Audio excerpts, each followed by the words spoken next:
Today we're replacing the water pump on a 2011 BMW X5 35i. It's got 89,000 miles on it. I was driving along and 20 minutes after starting the car cold on a 75-degree day, could hear the fan in the front of the car whirring really loud, like it was trying to cool it, but the temperature wasn't coming down. I get an orange light on my dash saying to drive moderately, that the engine over temperature has been detected. 2 minutes later, it turns red on the dash, and I get a reduced power setting. I guess it's called a limp mode, and I can only drive 20-25 miles an hour. It was really kind of a dangerous thing. So I immediately pulled over on a side road, let the car cool off for about 2 hours, and proceeded to get it home. I was only a couple miles away from my house. So here I've got the water pump in my hand. I've released the 3 bolts holding it to the frame. I also unbolted the 2 bolts holding the thermostat to the pump to allow me to pull the old pump out.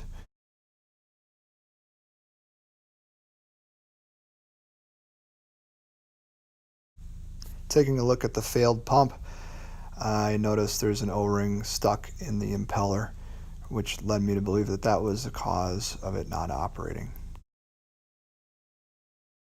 Pulling the pump apart, though, trying to maybe pull the O-ring out of there and just get it operating again, I discovered there are pieces of plastic missing from the rotor, which had bound up inside of the pump assembly, and that was the reason this was not spinning.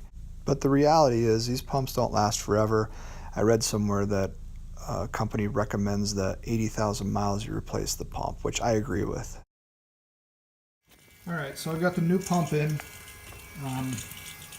It's all pushed back together with the radiator hoses. And if you're not familiar with the process, there's a way to purge the air out of your system without having your engine running.